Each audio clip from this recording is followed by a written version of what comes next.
All right, this week I'm here with Kim O'Hara. She is a author, book coach, and columnist, and I heavily appreciate you flying in this week to be on the show. Oh my God, it's such a pleasure to do this. I mean, also flying into New York is probably as pleasant as it gets. It's amazing. I love New York. This used to be my old stomping ground, so I'm really happy to be back, especially here for book work, which is the best way to be in New York, as you know. Yeah, I love that. So let's dive right into that. What are you doing right now? What's the crux of your week? Well, as you know, I'm a book coach, but I'm also an author, and so I've flown in for a publishing tennis tournament. I've been invited to that. So Who organizes a publishing tennis tournament? United Talent Agency, which is Oh, one of the big agencies. just like some small agency. Yeah, just some small little agency. So we're going to be playing tennis and networking tomorrow.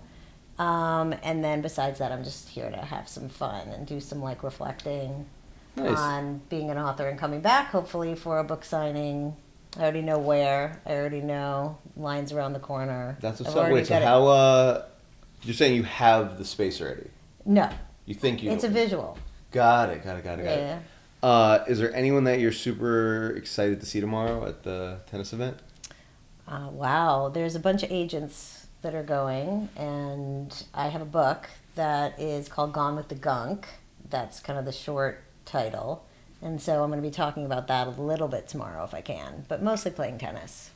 Awesome. Well, I mean, the whole reason for linking up is to talk about your book, right? Well, I guess to talk about you. Multiple books. So it's to talk about you and what you're doing.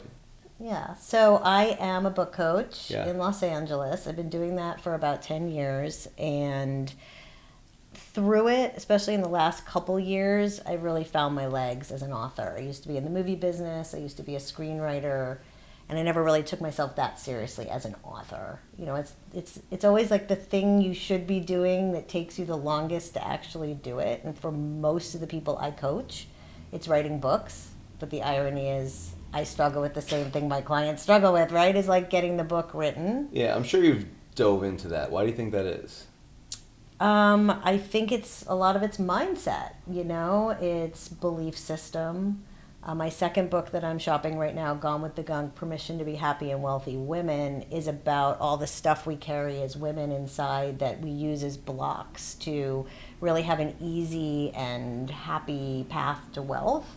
So for example, if I was to think about writing a book and selling it to an agent and selling it to HarperCollins, say, I would be like all in the how. You know, well, how am I going to meet the right person? How am I going to get the right deal? How versus why? Why do I want to do this? Well, it makes me happy.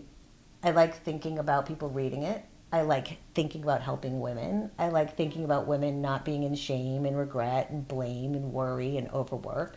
That makes me happy. So I'm going to write about it. I'm going to talk about it, and the right person's going to buy it. That's kind of the path. So your why, does that kind of dribble into the how?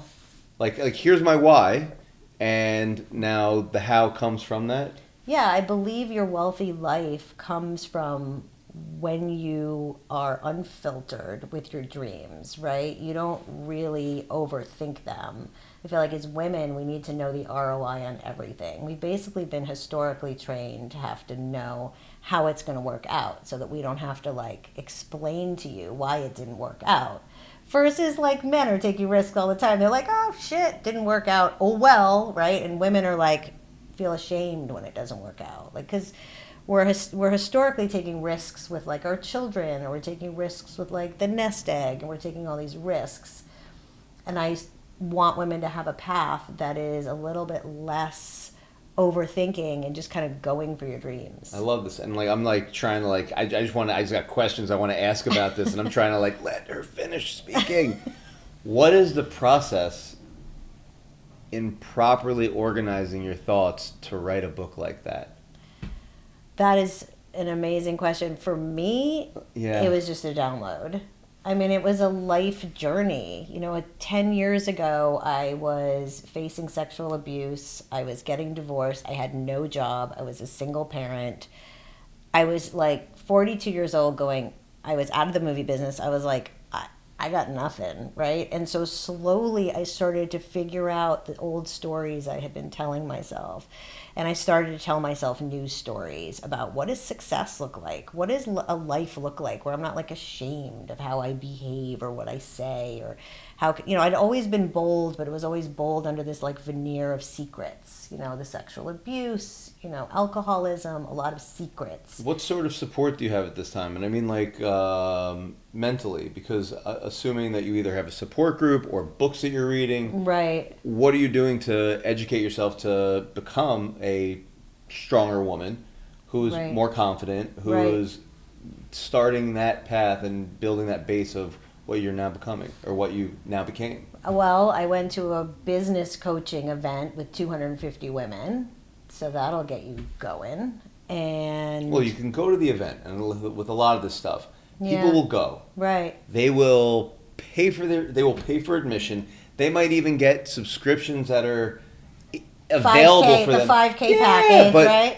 it's doing the actual work that makes the actual change. Nothing changes if nothing changes, and Right. most will pay that monthly subscription or that annual, won't. and they won't do anything. You did it. Right. You and did I, it. And And I you think, worked, and you grew it. Right. I think the gift of desperation is really powerful. I also believe that there are a lot of self-help books out there that are just like, be a badass, girl, go get up off your seat, get going, right? But they don't talk about like what I call the gunk.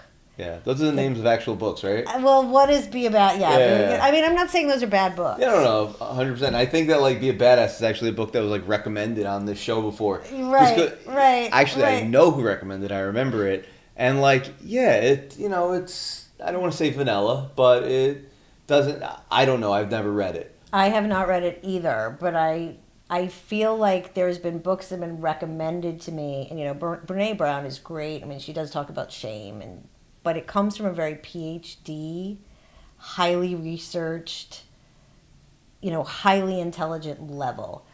I'm just Kim O'Hara. I've just lived my life. I've just talked to a lot of women. I've been in 12-step programs. I've recovered from sexual abuse. I've come from here and gone like all the way up here. I've seen my bank account increase. I've seen my romantic life get better. I've seen my relationship with my children get better through this shedding of this gunk. And you're asking like, what did that come from? Shaman retreats, 12-step recovery, lots of therapy, lots of journaling, starting my own business. Starting your own business, that's like hellfire. If you can stay in business, I've been in business 10 years.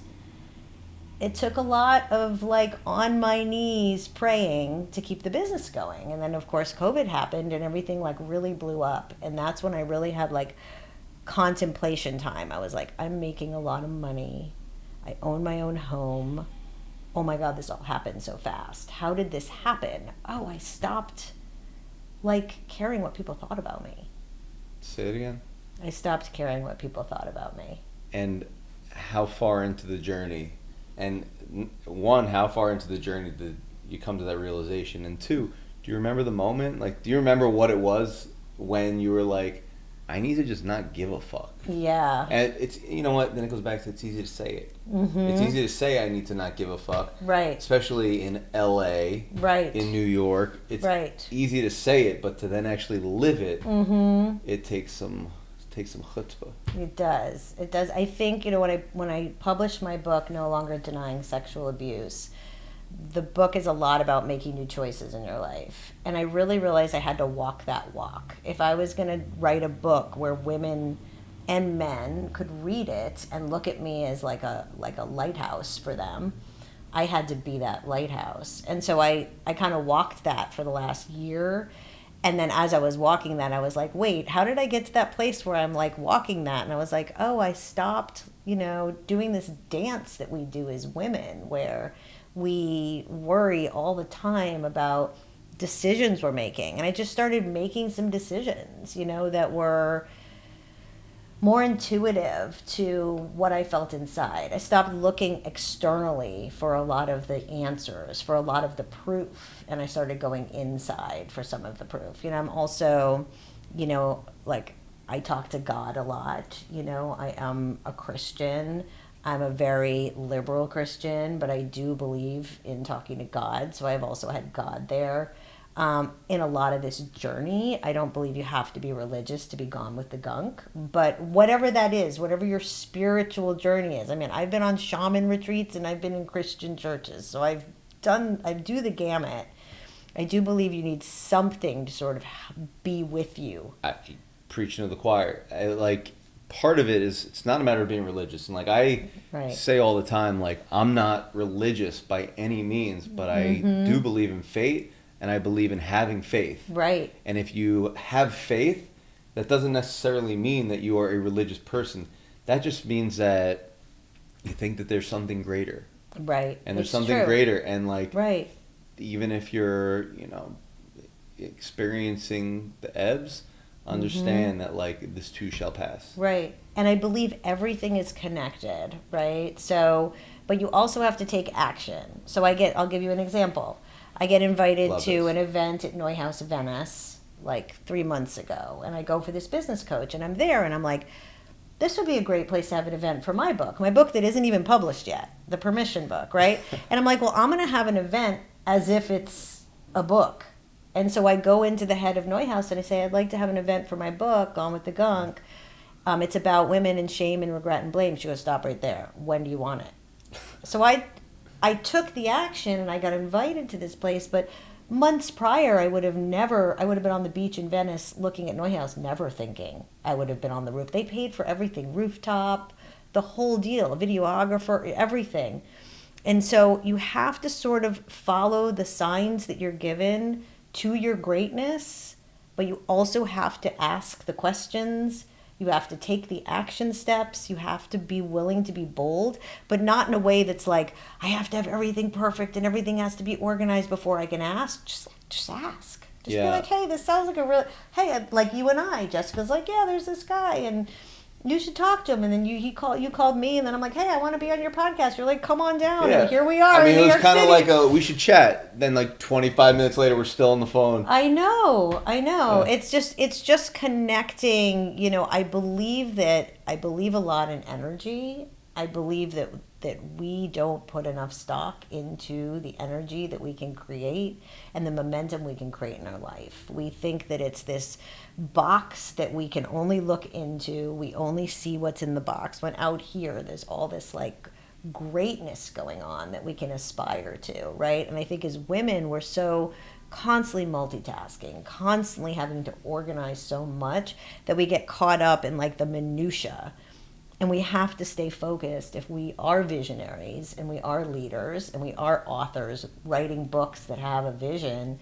We have to stay in that bigger circle and be a little bit okay with, I forgot this and I forgot that. I mean, women have to stop apologizing. That's the number one thing. How many times do you hear women go, I'm sorry, I'm sorry, I'm sorry? Let's stop saying you're sorry. I can't stand the I'm sorry, and what really gets, I can't stand the thank you so much.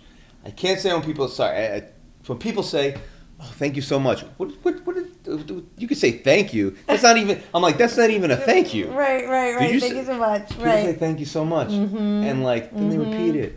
I believe in apologizing and being culpable for your, faults or your indiscretions. For your faults, but people nowadays apologize, and it's not just women, it's men also. Yeah. Apologize just because they think that's going to get them off the hook. Yeah, they don't want to offend. And I'm like, I was having a conversation with my wife this morning about it, something happened with work where she was not at fault. It was a miscommunication. And she apologized anyway. And she read me the email she wrote. She's like, I'm sorry. I'm like, why did you say you're sorry? Don't say, when something like that happens, you saying you're sorry means that the person receiving that email can now take the stance of you were wrong. Right. And that you did something wrong and now they have that over you. Do not say you're sorry. Say, it's unfortunate we had this miscommunication. Here's why it happened. Mm-hmm. Here's how we could do better next time. Mm-hmm. Brilliant. And it's having the conversation, and it's you two being on an even playing field. Because once you say sorry, now they have the upper hand. And it sucks that, it's part of life. Right. Upper hand, even playing field, yada, yada. But that's a great example with your wife about what women do, right? She probably sent the email. She felt really confident in what she had to say. She felt like she was in a good place. And then we minimize our power, right? We literally minimize our power the minute that we send the email and then go, oh, maybe I shouldn't have sent that email. Maybe I should have said this. Maybe I should have been nicer. Maybe I'm going to lose my job. Oh, my God, when I lose my job, I'm going to lose my health insurance. Oh, my God, I'm going to be homeless with my kids. Oh, my God, no one's going to like me anymore. I'm not going to have any friends. You know, it's like this spiral. And so you gave her great advice. Unfortunately, what we don't want to do is when we've thought something through, and I would say being impulsive isn't great, like take a pause. But when you finally do send an email or say something to somebody, that's when you have to sit in the feelings, and those are uncomfortable. I might have done something wrong. Someone's not going to like me. I'm not going to be liked. And as women, we don't want to sit there. We want everybody, we want to people please, and you got to sit there for a minute. You're going to be like, I'm feeling really uncomfortable right now that someone's not going to like me. But you know what? That's okay. Because I like that email I sent. And I like the stand I'm in. And, oh well. And you just got to move on, you know? And I know that you've probably answered this a trillion times. Where do you think social media plays a role in this?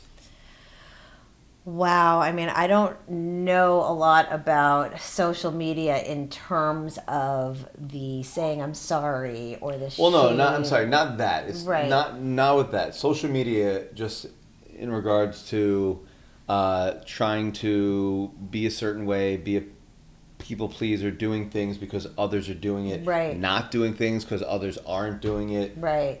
And just the psyche behind women, right, with not being able to get out of their own way, right. With social media being kind of like a catalyst.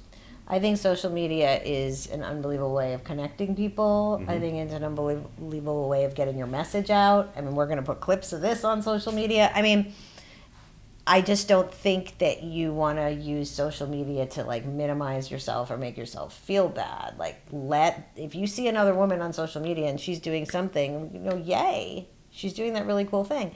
If you want to do what she's doing, go do what she's doing. If you're not doing what she's doing, do what you do, because then there's going to be someone else that needs to see what you're doing who isn't aligned with the other person, right? So you always want to be your original self. Your original self is something that someone else is looking for that hasn't found their original self yet. There's a lot of people out there that are not 100% aligned with who they're supposed to be, especially women, because as you know, we come from a patriarchal society, and I'm not going to even get into all that because there's people that write brilliant books about that. But like, we do come from a patriarchal society where we've had to conform a lot just to get ahead, right? Put the pants on, go out, basically work in the workforce, be, you know, what you need to be to succeed. And now we're starting to come to this tender place where we're like, wait a minute, I'm not just a blanket concept. I'm an original being. And that takes like a lot of courage for many, many women to say, this is who I am. I mean, we're not burning bras anymore. We're not, you know, we're just kind of now having to have this real like internal experience. I love it. Let's bring it back. Let's bring it back like a couple decades ago. Where did it all begin when you got into film? Like, let's lead up to where we are now. Sure. How did you become the person that you are? Like, where did it all begin? It began at the Crown Building at 56th and 5th, where I worked at Reeves Entertainment. They did shows like Give Me a Break, Kate and Ally. I'm aging myself, but it was, you know, I was broke. I was 22. I was starving all the time. I've like come to these conclusions how hungry I was recently. I was always hungry. You know, just no money for anything. I mean, straight out of college. Were you doing what you love? I wasn't. I was an assistant to a bigwig marketing exec who was just starting advertiser-sponsored television. It had not been done before. The business, one of the founders of the business created like these shows on Nickelodeon. It was an exciting time in television, but I wasn't doing what I wanted to do. I wanted to do independent film. What exactly was your company you were working at doing? They did advertiser-supported programming in New York, and then in LA they had the hub where they were doing like pilots, and they were doing like the big Hollywood shows. So I really wanted to be in LA doing that. But then I stayed here in New York. I did film for a while, mostly as like a production coordinator, you know, staff. And it's one of those things that you got to leave the city when the city doesn't see you for what you are. And I really felt like I wasn't going to be a producer if I stayed in New York. I just had that like feeling. So moved to LA. Minute I moved to LA, got a job producing a movie in New York. So back I came, right? So then I did this movie in New York, Brooklyn. We shot. I remember. What movie? It's this movie called Bury the Evidence. It's a small little indie. No one saw it. But I remember one of the days we were shooting was the night Ellen came out on television, and the whole like neighborhood of Brooklyn, like everybody, every single person who was, you know, had just come out was like on the street celebrating. Spike Lee's sister, you know, was walking down the street. It was a really cool time to be in New York. And we did it on no money. And then I left, and then I came back, and I did another film with Anthony LaPaglia and Eric Stoltz. That was really cool. It was Did anyone see that one? Happy Hour, yeah. A lot of people saw that one, yeah. I mean, as I made the films, more people saw them, and then I wrote a film that's currently on Amazon that you can watch called American Reunion. Not the one about the group of, like, I don't remember. American Pie? Jason Biggs, yeah. Not Jason Biggs one, but it's another one. Yeah, so then did that, and then just really kind of stopped feeling like I wanted to make movies, you know. I was still writing screenplays. What pulled it out of you? Just not making any money. Gets draining. I felt like the movies I was attracted to and the stories I was attracted to were in some way versions of my unrealized self. Like I was making movies about alcoholics. I was making movies about people who were abused. I was making movies about people who were oppressed. Were you an alcoholic? Were you drinking a lot during this time? I mean, everybody did in the movie business. Yeah. It was sort of like everyone was. It wasn't until I left the movie business and I started being a parent that I really kind of was living in the suburbs and all that picked up. Suburbs in California? San Jose. San Jose. Yeah, lovely San Jose. Sorry to anybody who lives in San Jose. And then what were you doing work-wise at that time? Nothing. That's when the decline began. I had no job. I was just a stay-at-home parent. So it was really rough. What's the synopsis of like the 5-10 years leading up to here's who I should be? Suburban mom in San Jose, just like left being an artist. It was bad. It was like 5 years, but you know. It sounds like a great show for HBO. It is probably a good show. I mean, well, yeah, gimlet drinking, weed smoking, suburban mom. Yeah. Becomes weed dealer in the suburbs. Oh my God. They made a show about that They already. already did that. They already did that. Got back to LA though, and then I was really like floundering for a while. I wasn't really sure what I was going to do when I was back in LA. So I worked at Trader Joe's. And when did your first book become like an idea, and then idea became pen to paper?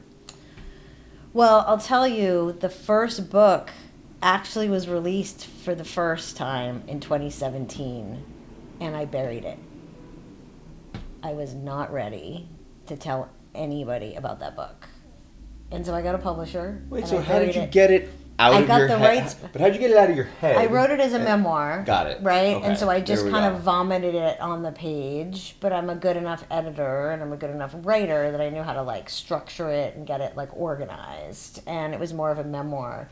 Then I buried it. Then I got the rights back in a turnaround and went to another publisher. They read the memoir and said, I see a brand in you. I think that you should put this out as a self-help book, which really has launched my self-help brand. So smart. And you have to rewrite 75%. 75%? In 3 months. Rewrite, like not like throw it in the trash, but like kind of edit it. But just 75. Have you ever tried to rewrite 75% of a book in 3 months? I write children's books. I write children's books. You tell me, it was rewrite this 75%. I could do it this afternoon. I got up 5 a.m. every day for 3 months. Oh. And then I did my coaching job, and then I took care of my kids through the pandemic. So it was perfect. There was nowhere to go. There was nothing to do. 5 a.m., super quiet. I was living in this crazy neighborhood that I bought a house in.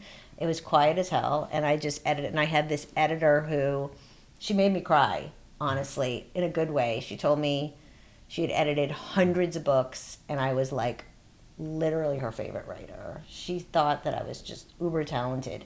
So in deciding I was uber talented, she rode me so hard. I mean, I would get a sentence back and she'd be like, this is not good enough. This is not good enough. This is not good enough. And I really needed someone like that. It was almost like I'm always editing people, right? Mm-hmm. All week long. I'm coaching people. I'm editing people. I love to do it as a job. But to have someone do that for me sparked something inside me. They went, I'm a writer.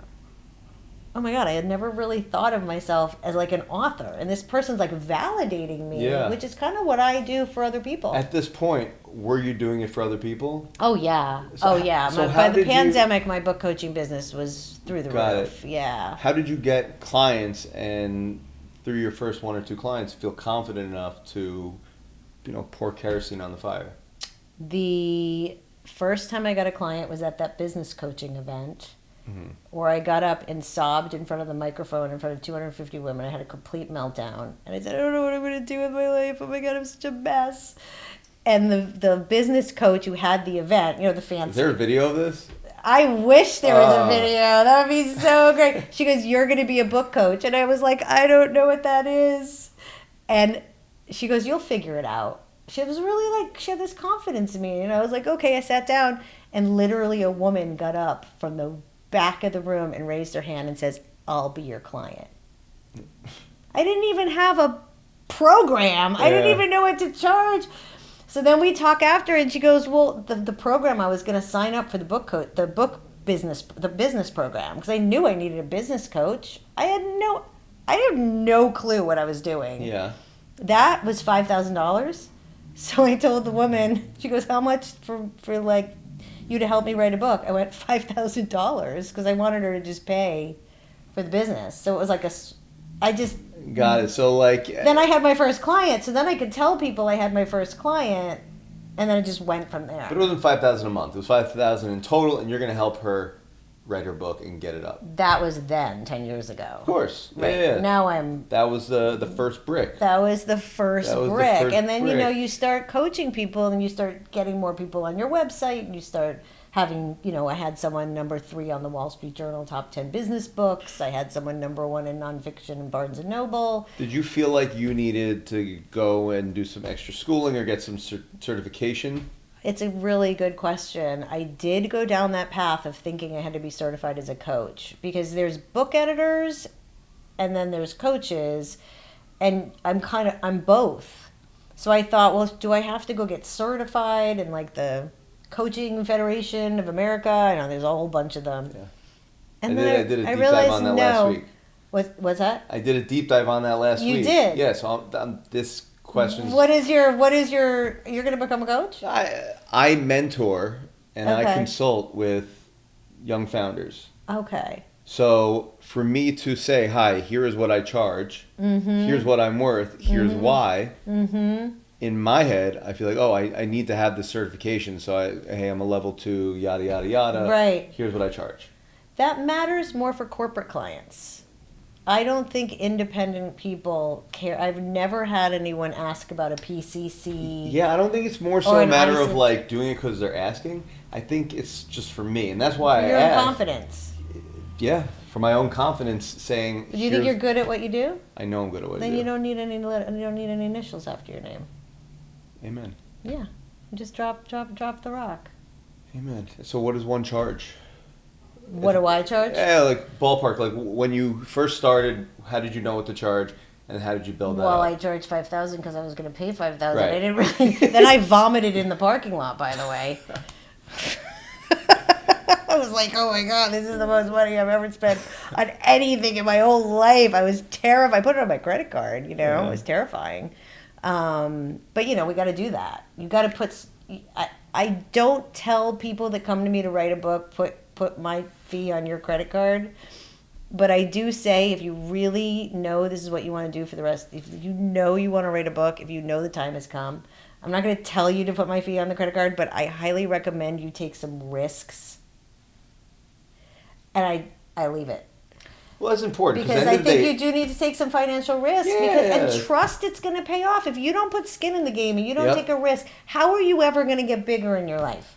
A business owner, they have to take a business loan to go get cameras, to go get, microphones, to do anything, right? They have to buy stock and they have to have what they're selling. They have risks, right? And on my side, it's having to pay an illustrator, having to pay an IP attorney, right? Having to build a website, right? And having to put money into it. And if you don't have skin in the game, are you actually going to care? You might have a great idea, right? But are you actually going to care? Right. So when did you start upping your price from $5,000, and where did the confidence come from? That glass ceiling for me was a big deal. I mean, I had never made more than personally $30,000 a year. So I was like, my glass ceiling was like $75K. I was like, if I make $75K, I've arrived.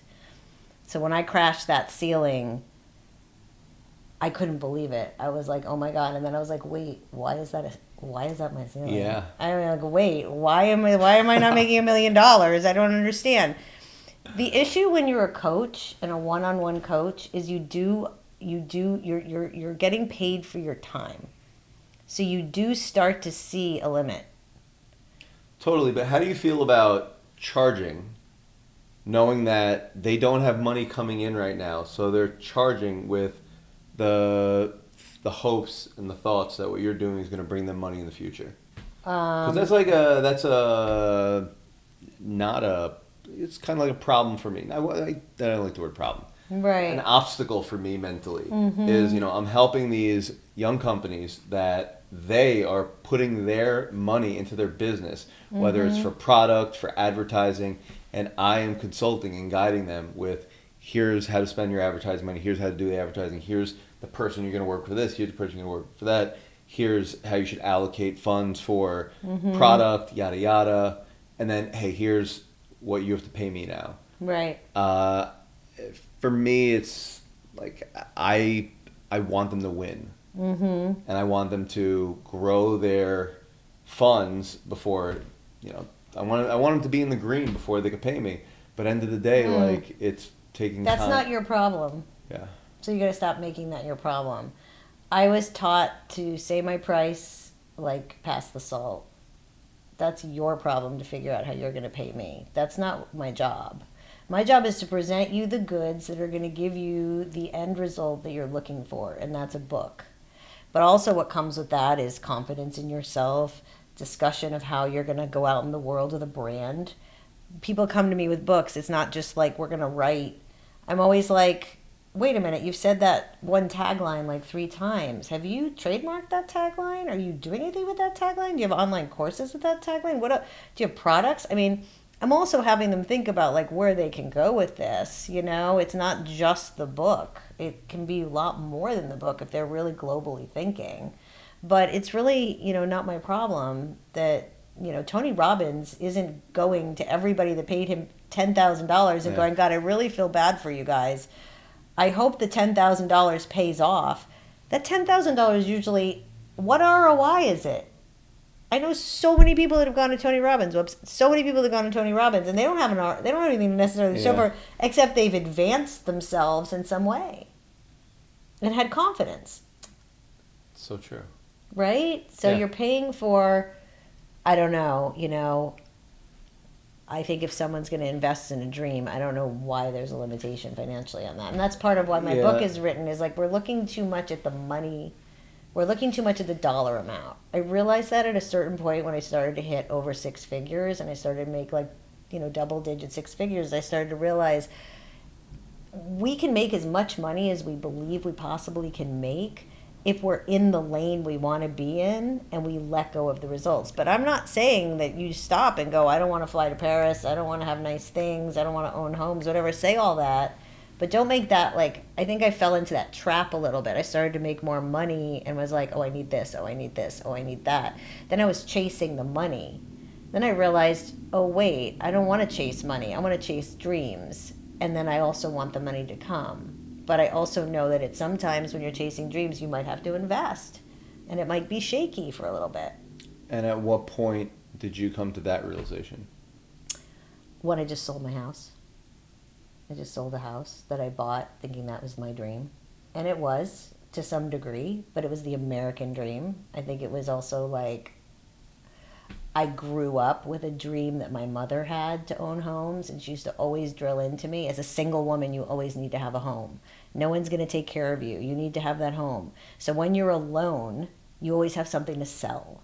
And I bought that. So not only did I buy into that, but I also bought into being alone. So now I'm in this house that I bought that can take care of me while I'm alone. And I'm like, wait a minute, I don't want to be alone in this house anymore. And right, and I sold it, and then I started, I made a profit, but I started focusing on what are my dreams, not the dreams that you were born. See, we're born, and the minute we come out, this is very shamanic. We're born, and the minute we come out of our bodies, people start putting shit on us. 6 months, 1 year, 2 years. They start telling us what we're going to be. They start pushing us to where they want. And that's either our parents' unfulfilled dreams, or it's society. And then it gets heaped on us, and then we lose ourselves along the way. And then all of a sudden, one day we wake up and we're like, I don't even know why I'm here. What am I doing? What's going on? And then you have to really be your authentic self, unflappingly, because people will start to put that stuff back on you again. This is like the part of the conversation that came from therapy. That's right. This is the part of the conversation. Yeah, this is the unpacking part. A shaman retreat, and therapy, and 12-step. Yeah, it was like the therapy like unpacked it, and then the shaman retreat kind of like opened it up and like threw it on the ground and took a broom and just like, all right, I don't need you anymore. That's right. I mean, I believe in doing all that stuff. I'm like, bring it on. I'm like, I think that stuff's so cool. I mean, I won't go to psychics or anything, but like. So what part of this is in like your daily practice? Spiritual? Spiritual, mindfulness. What part of it is in your daily practice, or weekly for that matter? Well, I was just having this conversation recently. If I wake up in the morning and I look at my phone immediately, and I start looking at social media, I'm jacked up. I'm out in the world aggressive. I'm like, Brr. Yeah. Do you sleep with your phone next to you? I sleep with my phone next to me because it has my sound machine on it. Okay. I need to get a separate sound machine. Yeah. So I pick it up. So at night, if I also look at it, reels, useless reels, actors. Actors. If I don't do those two things, and I go to bed reading a book, like an actual book, and I wake up in the morning and I meditate. You're saying book over Kindle because... I don't like Kindles. Okay. Yeah. I meditate in the morning. I go out in the day and I'm like, whatever is coming to me, I'm like an open vessel. Yeah. But when I start with text and email or something else, I'm like, the world is hard and it's difficult and I have to go at it. And that's real. I mean, I sleep with my phone outside of the room. That's smart. Phone is plugged in by my computer in the living room. I wake up naturally at the same time almost every day. Oh my God, you're like my boyfriend. He won't set an alarm. It drives me nuts. No. I have to set an alarm. No. I wake up at the same time. It's before my wife's alarm goes off. So the women have the alarm. She has the alarm, but women don't trust it. We're afraid. We're like, oh my God, we're not going to make it. I don't want my phone near me.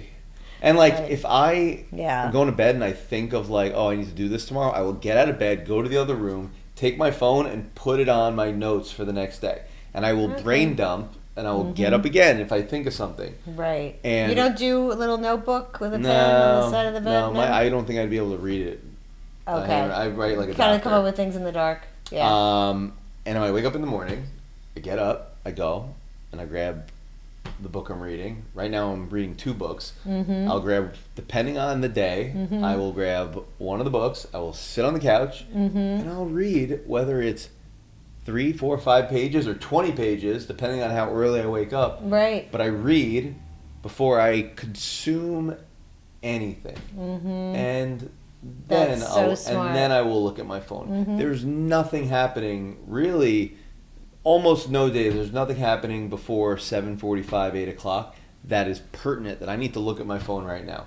And especially, and I'm trying to get a lot better with it, to not even go on social media. I found that like I'm very good with not scrolling, but since the podcast hadn't come out in like 2.5 months, I'm on social media doing like social media things and stories and. Well, that's where I'm at now. Now, like when I'm in podcast mode, I am doing stuff that's all work related. Whenever I'm opening up social media, it's like either work stuff or I'm going to my messages and I'm just like chatting with like friends in different threads. Mm-hmm.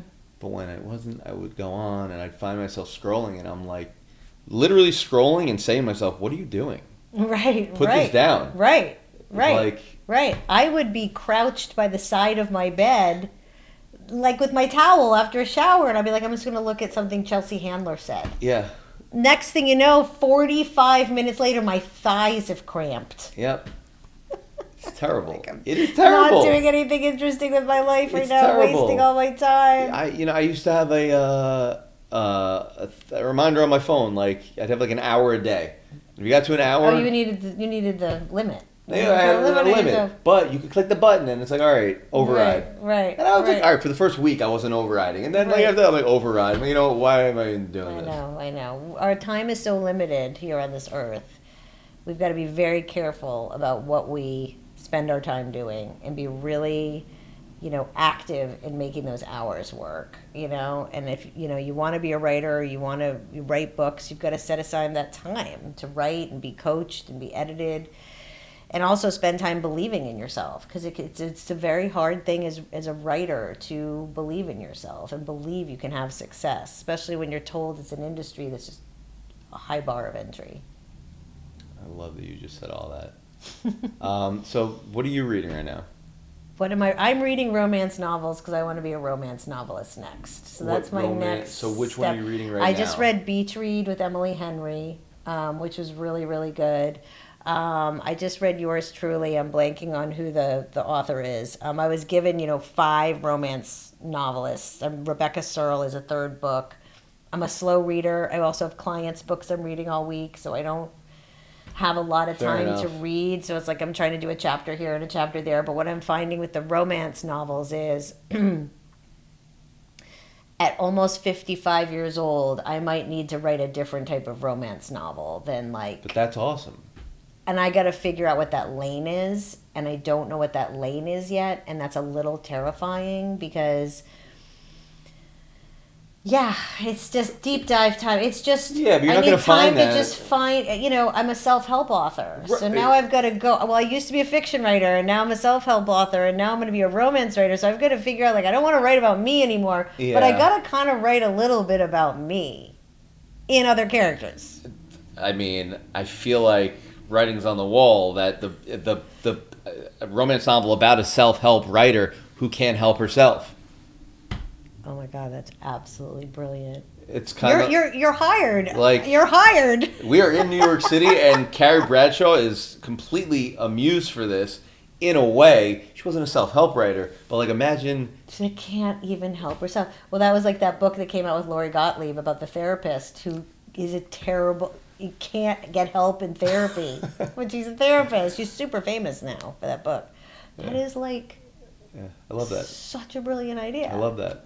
I love a self-help author that everyone loves, and she goes and speaks at these conferences. Oh my God, we better She goes and then this. Literally she's speaking at these conferences. It's just a mess. And she has 4.5 million followers on Instagram because she's not just a self-help writer. She's a brand. She's a brand. She is a brand. She's Mel Robbins, and she gets off stage speaking in front of 1,500 women, and then goes to the bathroom and is scrolling Tinder.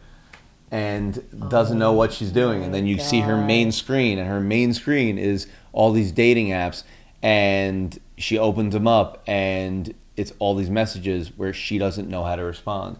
She can't get out of her own way. She can't get out of her own way. And then it's throughout the book, you're finding out the why. And then, that's... Oh my God. There's the base for it. Oh my God. Well, I'll be back here next year for my publishing deal with this story. I love this. I hope this ignited something. This definitely ignited something. Because not only that, when you're reading romance novels, you can get a little motivation, but nothing motivates you except from what you are and what you come from and what your experiences have been. Beautiful day out, or beautiful while you're here, just walking around Central Park and soaking in the skyscrapers and the energy of New York. Will help fuel all of this. Yeah. The ideas there. I agree 100%. Walked into the hotel we're staying at, didn't even know, booked the Barclay. First thing we see Ernest Hemingway, For Whom the Bell Tolls. Last draft was written there. Ah, Talk about signs. yeah, that is a sign. That is a sign. What's one book that you would recommend for anybody to read? Oh God, that is such a hard question because I have such a bad memory. You like in the self-help lane, sure.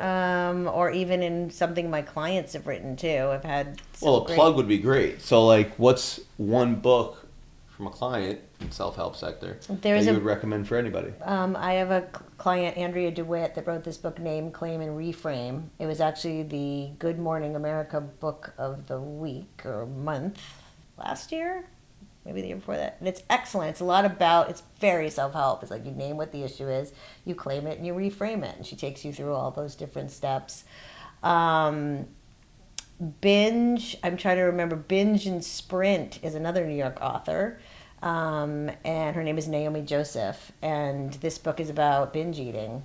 And it's unbelievable. It's from a Orthodox Jew perspective. And, you know, their culture is steeped in food. So imagine if you have a binge and eating issue and you're having to go sit with food every weekend, you know? So that's a beautiful, beautiful book. And I have a couple clients that are like finishing up books right now that are, you know, memoirs that are really beautiful. Again, I'm reading these romance novels, so I'm trying to think of like something else that Wayne Dyer is one of my favorite inspirational writers and speakers. He's written, I think, over 40 books, and I read his memoir, and that's amazing because he has all these like kismet and sort of things happen to him that could only be divine universe. I mean, there's and he has all these great affirmations. So that's another really good book too. I love it. How big are you on affirmations? I'm pretty big on affirmations. Like I don't walk around saying them all the time, but well, I have like a motivation app on my phone. You do. Where like it just constantly has, they pop up. They just pop up, and then it's also so. But what's the one that just popped up there? Every dream that's achieved was backed by discipline. Ooh. And then I have pictures of my son that rotate also. So I'll constantly have a picture of him with an affirmation under it. And when they match up perfectly, they're really good. Because all of them are usually him looking at the camera. Right. And they all kind of will end up matching. And I love it. Well, my daughters are a big motivation for me, you know, leaving some kind of legacy for them, showing them what women can accomplish, you know. I try to give them like affirmation stuff, and they're biggest motivation. I'm assuming. Well, they're why I got sober. They're the why for a lot of things, right? And I try to give them the affirmation stuff here and there. I get some eye roll. As much as they'll listen. It's soaking in, even if they say they're not listening, right? Like every once in a while, I'll have the courage to go off on a little bit of a rant once I know that I have them as a captive audience. And I get a lot of kickback, you know, well, especially from my older daughter. Well, Mom, that might be how you think, but not everybody thinks like you. I'm like, yeah, you just wait. Yeah. You'll be thinking like me real quick. It's just reinforcing. Mm-hmm. Yep. Like, love yourself. Be your original self. Don't worry about what other people think about you. Amen. So, to piggyback on that, and before I let you go, give me one word of advice for anyone trying to make it. Well, it can't be one word. It's got to be a couple words of advice, right? Amen. Don't doubt. That's it. Don't doubt. Kim O'Hara, author, book coach, columnist. Thanks for coming. Thank you so much for having me. It's been great.